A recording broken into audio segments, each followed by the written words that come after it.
અધર્મ સર્ગોત્ખનનસ્ય કરતા ધર્માન્વયસ્યાદિક પુષ્ટિ કરતા સપ્રિયતા મુખિલતા ફરતા હરે સ્વભક્તે સહ દુઃખ હરતા. બોલો સ્વામિનારાયણ ભગવાનની, શ્રી હરિકૃષ્ણ મહારાજની જય, શ્રી ઘનશ્યામ મહારાજની જય. વાલા ભક્તો, સભાને વિશે અંતર્યામી સ્વરૂપે બિરાજતા પરમ કૃપાળુ પરમાત્મા સર્વાવતારી આપણા ઈષ્ટદેવ ભગવાન શ્રી સ્વામિનારાયણ સુરતની અંદર નારાયણ મુનિ દેવના સાનિધ્યની અંદર આજ રોજ જ્યારે આપણે ઘર સભાનો સર્વે હરિભક્તો લાભ રહી રહ્યા છે, શ્રવણ કરી રહ્યા છે, ત્યારે વ્યાસાસન ઉપર આરૂઢ એવા પૂજ્યપાદ ગુરુશ્રી તથા સરદાર મંદિરના અનેક સંતો, હરિભક્તો, પાર્ષદો બધાને મારા જાજા કરીને જય સ્વામિનારાયણ. અમેરિકાની ધરતી ઉપર 120 ઘર સભા લાઈવ સાંભળી, પણ ઉભારો ઉતાવળા ના થાવ. 120 લાઈવ ઘર સભા સાંભળી, પણ અમેરિકાના હરિભક્ત બધા રાજી રહેજો સાંભળતા હોય તો. ભારતની ઘર સભા જેવી ભાઈ એકેય ઘર સભા આવે નહીં. એના વાઇબ્રેશન જ અલગ છે. હું તો 15 વર્ષ પછી આવી લાઈવ ગુરુને તો મેં પહેલી વાર જ સાંભળ્યા આવી રીતે ઇન્ડિયામાં. અમેરિકામાં સાંભળ્યા હોય આપણે, પણ ઇન્ડિયાની અંદર આટલા બધા હરિભક્તોની સાથે સાંભળવા, તમે સભામાં બેઠા હોય ને તો તમારું મન શાંત થઈ જાય, તમને વિચારો જ બંધ થઈ જાય, કોઈ આડાવડા વિચાર જ ના આવે. અમે ત્યાં બેઠા આવીએ ને તો બધું મગજમાં ચાલતું હોય, ધંધા, બિઝનેસ, નોકરી બધું જ ચાલતું હોય એમ. પણ અહીંયા બેઠા તો મન શાંત થઈ જાય. વસ્તુ સાબિત કરે છે ભાઈ, ઇન્ડિયાની ધરતીની વાઇબ્રેશન જ કંઈક અલગ છે. ભલે તમે વિદેશની અંદર ત્યાં આગળ દિવ્યતા અને ભવ્યતા બધી જ જોવા મળે આપણને, પણ અહીંયાની જે દિવ્યતા છે અમેરિકામાં જોવા મળે નહીં. ગુરુશ્રી ઘણી વાર કહેતા હોય છે, હું અનુભવ કહું છું તમને મારો. ગુરુશ્રી તો કહેતા હોય છે કથાની અંદર, પણ મારો અનુભવ કહું છું કે ત્યાં આગળ જે ભવ્યતા છે, પણ અહીંની જે દિવ્યતા છે ત્યાં આગળ કોઈ દિવસ તમને અનુભવાતી નથી. અને વાલા ભક્તો, તમે તો આપણે પેલી બાજુ હતા ત્યારે જોયા હશે, અને આ બાજુ હતા ત્યારે લાભ લીધેલો જ છે, બે બાજુ. પણ ગુરુની જોડે જે આપણે છીએ ને ત્યારે ગુરુને એવું આપણને અહેસાસ થાય કે ગુરુને ગર્વ ફીલ થતો હશે કે આજે આપણે જેને શીખવાડે ને આપણે જેને ટ્રેનિંગ આપી, રાઈટ, મોટું ગુરુનું કોઈ ગુણ હોય ને તો એ મૌન છે. મૌન કે ગુરુ છે ને, ગુરુ એ મૌન, શાંત રહે અને મૌનથી ટ્રેનિંગ આપે છે. આવા ગુરુ આપણે ક્યાંય જોયા નથી. દોઢેક વર્ષ કદાચ આપણે સામે પડ્યા, બરાબર, બધા વિડીયો બનાવ્યા, જે કર્યું બધું કર્યું, પણ ગુરુ કોઈ દિવસ સામે જવાબ ના આપ્યો. એટલે અંદરથી હું મૂંઝાતો કે તકલીફ શું છે, કોઈ જવાબ કેમ નહીં આપતું સામેથી. મને થતું કે આ કોઈ બોલતા કેમ નથી અંદરથી. અને પછી અંદરથી મૂંઝવણ થાય આપણને કે ગુરુ કેમ બોલતું, કદાચ નારાજ હશે. આપણે ગુરુ તો કહેતા જ એમને, ગુરુ નારાજ હશે, શું હશે એમ, કેમ જવાબ નથી આપતા. પણ એનું મૌન જ ઘડતર કરે છે. આ 125 સંતો રહે છે ને, ગુરુનું વર્તન જે હોય ને એને જોઈને લોકો શીખતા હોય. આપણે એમ કહીએ કેમ ના આટલું મોટું મંડળ થઈ ગયું, પણ ઘણીવાર કહેવું ના પડે કોઈને, રાઈટ, એનું વર્તન જ વાતો કરે. સંતોએ લખ્યું ને કે એનું વર્તન જોઈને જ આપણને થાય કે ના, ગુરુને કદાચ આ નહીં ગમે, આપણે ના કરાય. એટલે પ્રસંગ એવો બન્યો હતો મારો કે આપણે વિડીયો તો બહુ બનાવ્યા, સામે પડ્યા ઘણા, પણ પછી અંદરથી થાય કે ગુરુ કોકને તો કંઈક કહેતા હશે કે નહીં કહેતા હોય. એટલે અમારે એક હરિભગત છે બોસ્ટનમાં, વાસુદેવ ભગત. એટલે ગુરુશ્રી એક વખત એની જોડે વાત કરતા હતા, એટલે એને પૂછ્યું કે આ શામલ કે હમણાંના ઘણા વિડીયો બનાવે છે નહીં. એટલે ગુરુશ્રી ખાલી એટલું બોલ્યા કે એ જે કરે છે પણ કે એના હૃદયમાં શાંતિ નહીં થાય. અને એ વાત પેલા ભગતે મને કરી. અમે જનરલી અમે ટોક ના કરી, પણ મેં કોલ કર્યો. મેં કહું લાવો ને ભગતને હું કોલ કરું. અને મેં વાત કરી. મને કે એક વાત કહું કે, મેં કીધું બોલો ને. તો કે પણ કે હવે કેમ નહીં કહું. મેં કોને જે કહેવું હોય કહો એમ. તો કે સ્વામીને ફોન હતો, સ્વામી ખાલી આટલું બોલ્યા. અને ત્યારે મને થયું કે હવે લિમિટ આપણે ક્રોસ કરી ગયા છે. નહીં તો ગુરુ કોઈ દિવસ આવું કે નહીં, કોઈ દિવસ કોઈની માટે એવો સંકલ્પ ના કરે. પણ જો ગુરુ એવું બોલ્યા હોય કે આવું આદુખીને પાછળ પડ્યો હોય તો એને શાંતિ નહીં થાય, તો મેં કીધું હવે મારે બેક ઓફ થવું પડે કે આપણે હવે લિમિટ ક્રોસ કરી ગયા છે. અને મેં તરત જ ગુરુશ્રીને ફોન કર્યો. મેં અડધી રાતે 3 વાગે હતા, હરિકૃષ્ણ સ્વામી હતા, મેં રાત્રે 3 વાગે જગાડ્યા. મેં કીધું ગુરુશ્રી, ગુરુ શાંતિ, જય સ્વામિનારાયણ. વાત એવું નહીં કે ભાઈ 2 વર્ષથી દૂર છે તો કેમ કરશું, શું કરશું. તરત ફોન ઉપાડ્યો અને મેં વાત કરી. મેં કહું આજથી બધું બંધ. મને કે શું થયું? મેં કંઈ નહીં સાંભળ્યું. મેં કહું બધું બંધ આજથી. મેં કહું આપણે કોઈ સામે પડવું નથી અને ઠાકોરજીનું ભજન કરવું છે. અને ગુરુએ હમણાં વાત કરી ને કે આટલા બધા ધંધા કરે છે, બિઝનેસ. સાચું કહું, ખરેખર કે મહારાજે કીધું ને પ્રથમના 27માં, મહારાજ કે ભજન તો બધા કરે છે પણ સમજણમાં ફેર છે. અને મહારાજે સમજણ શીખવાડી. મહારાજ કે સમજણ કેવી હોવી જોઈએ કે પૂર્વે જે ઐશ્વર્ય થયા અત્યારે થઈ રહ્યા છે અને ભવિષ્યની અંદર જે પણ થશે એ બધા મને મળ્યા છે ભગવાન, એ વતે જ ઐશ્વર્ય, એ વતે જ બધું થઈ રહ્યું છે. એટલે આ તો આ લોકની વાત કરી કે આ મળે, પ્રાપ્તિ થાય, ના થાય, આજ છે કાલ નથી, રાઈટ. એટલે એ વસ્તુથી આપણે કંઈ છલકાઈ નહીં જવાનું કે આજે આપણી જોડે આટલા ધંધા છે, બિઝનેસ છે, કાલ હોય બી ખરું ને ના બી હોય.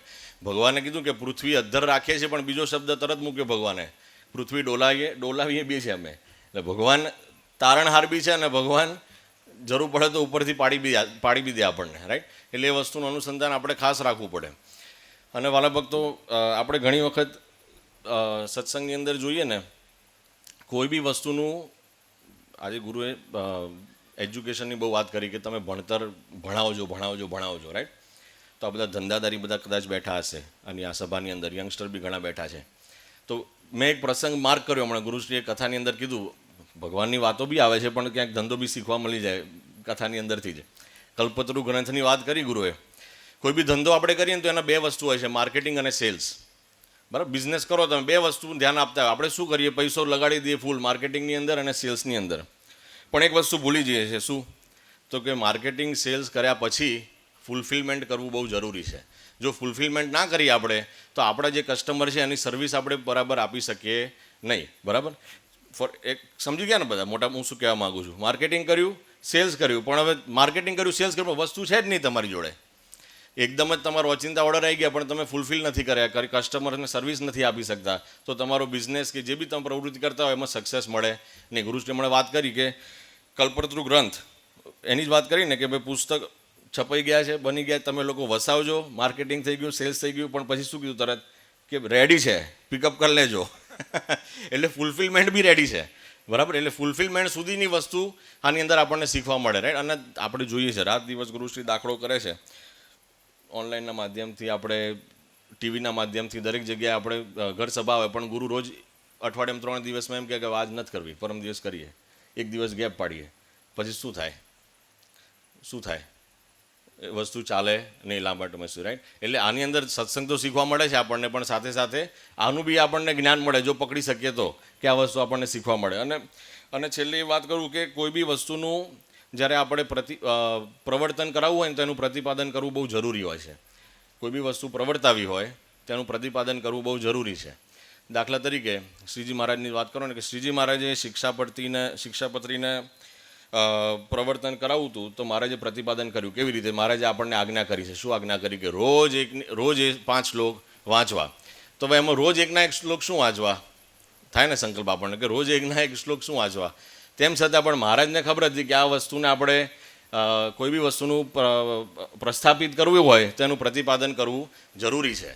એમ અત્યારે ગુરુશ્રી જે કહે છે ને કે હું મુક્ત છુંનું પ્રસ્થાપિત કરવું છે, રાઈટ, તો એનું પ્રતિપાદન રોજ કરી રહ્યા છે. તો ઘણા લોકો એમ કે ક્યાં લખ્યું છે, કયા શાસ્ત્રની અંદર લખ્યું છે, આ કયા શાસ્ત્રની અંદર વાત આવે છે, આપણને સાંભળવા પડે. હું મુક્ત છું, મુક્ત કહેવાય મુક્ત થઈ જવાય? કે તમને કે શ્રીજી મહારાજ આવીને કહેતો સમજવું મુક્ત થઈ જવાય? આવું ઘણી બધી વાર્તાઓ ઘણી જગ્યાએ આપણને જોવા મળે. પણ આપણે મૂળ આપણા શાસ્ત્રો ગોતીએ ને બહુ લાંબે દૂર જવાની જરૂર નહીં, શિક્ષાપત્રી જ ખોલવી પડે. શિક્ષાપત્રીની અંદર 116મો શ્લોક, જો કોઈ હરિભક્ત આપણે બધા વાંચતા તો વાંચી જઈએ પણ શ્લોક આપણને યાદ. સંત સ્વામી બહુ સ્પીડ કામ છે એમનું. શિક્ષાપત્રીનો 116મો શ્લોક જો શાંતિથી વાંચો તમે. અને સ્થૂળ, સૂક્ષ્મ અને કારણ એ જે 3 દેહ તે થકી વિલક્ષણ એવો જે પોતાનો જીવાત્મા, તેને બ્રહ્મરૂપની ભાવના કરીને પછી તે બ્રહ્મરૂપે કરીને શ્રી કૃષ્ણ ભગવાનની ભક્તિ જે તે સર્વકાળને વિશે કરવી. ભક્તિ કરવાની કીધી, કોની કરવાની કીધી? રાખો. ભક્તિ કરવાની કીધી, કોની કરવાની કીધી? શ્રી કૃષ્ણ ભગવાનની કરવાની કીધી. કેવી રીતે કરવાની કીધી?